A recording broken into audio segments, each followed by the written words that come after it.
കാസർകോട്ടേക്ക് വന്നാൽ കാസർഗോഡ് ദേശീയപാതയിലും വീണ്ടും വിള്ളൽ. ദേശീയപാത നിർമ്മാണം നടക്കുന്ന മാവുങ്കൽ കല്യാൺ റോഡിന് സമീപമാണ് പുതിയ വിള്ളൽ കണ്ടെത്തിയത്. 100 മീറ്റർ വ്യത്യാസത്തിലാണ് രണ്ട് വിള്ളലുകൾ. അർച്ചന രവീന്ദ്രൻ നമുക്കൊപ്പം.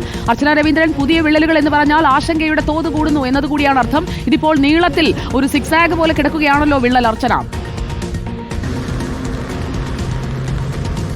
സുജിയ, തീർച്ചയായും നമ്മൾ ഇന്ന് രാവിലെ മാവുങ്കൽ 100 മീറ്റർ അപ്പുറത്താണ് വിള്ളൽ കാണിച്ചിരുന്നത്. എന്നാൽ അതിന് തൊട്ടിപ്പുറത്ത് 100 മീറ്റർ ഇപ്പുറത്ത് തന്നെ വേറെയും വിള്ളൽ കാണുന്നുണ്ട്. ഇത്തരത്തിലൊരു ഏകദേശം 76 അടിയോളം ഈ വിള്ളലിന് ദൂരമുണ്ടെന്നുള്ളതാണ് നമ്മൾ മനസ്സിലാക്കുന്നത്. നമുക്ക് ദൃശ്യങ്ങൾ വ്യക്തമായി തന്നെ കാണാം. ഈ ഗ്യാപ്പ് അത്യാവശ്യമുണ്ട്. അത്തരത്തിൽ വലിയൊരു വിള്ളൽ തന്നെയാണ് ഇവിടെയും ഉണ്ടായിരിക്കുന്നത്. നമുക്ക് ഇതിൽ പ്രത്യക്ഷമായി കാണാൻ കഴിയുന്നത് ഇതിൽ ഗമ്മ് ഇവിടെ ഉപയോഗിച്ചിട്ടുണ്ട് എന്നുള്ളത്. അതായത് ഗമ്മ് ഉപയോഗിച്ചിട്ട് പ്രാഥമിക പരിഹാരം ഇവർ കണ്ടെത്തിയിട്ടുണ്ട് എന്ന് നമുക്കിതിൽ മനസ്സിലാക്കാം. എന്തായാലും ഈ ഒരു ഭാഗത്തും വലിയൊരു വിള്ളൽ തന്നെ പ്രത്യക്ഷപ്പെട്ടിരിക്കുന്നു. അതേസമയം തന്നെ ഈ ഒരു കൈവരി, ദേശീയപാതയുടെ കൈവരിയിലും ഇത്തരത്തിലൊരു ചെറിയ ദൃശ്യങ്ങൾ കാണുന്നുണ്ടാവും. ഒരു വിള്ളലായിട്ട് തന്നെ കാണുന്നത്. ഇത്തരത്തിലൊരു കൈവരിയിലും തകരാറ് സംഭവിച്ചിരിക്കുന്നു എന്നുള്ളതാണ്. താഴെ ചെറിയൊരു സർവീസ് റോഡാണ്. ആ സർവീസ് റോഡിലേക്കും അതൊരു ഇത്തരത്തിൽ എന്തെങ്കിലും മതിൽ ഇടിഞ്ഞു വീഴുമ്പോൾ ഉണ്ടാകുന്ന ഒരു വലിയൊരു അപകടം തന്നെ ഉണ്ടാവും എന്നുള്ളതാണ്. എന്തായാലും വലിയൊരു പ്രശ്നം തന്നെയാണ് ഈ ഒരു ദേശീയപാതയിലെ വിവിധ ഭാഗങ്ങളിൽ നമുക്ക് കാണാൻ കഴിയുന്നത്. എന്തായാലും നമുക്കറിയാം, ഇതിൽ തന്നെ നമ്മൾ കുന്നിടിഞ്ഞ വിഷയവുമായി ബന്ധപ്പെട്ട് വലിയൊരു സംഭവം ഇന്നലെ തന്നെ ഉണ്ടായിരുന്നു. അത്തരത്തിൽ ആ ഒരു പ്രദേശത്തിന് തൊട്ട് മറ്റൊരു ഭാഗമാണ് ഈ ഒരു പ്രദേശം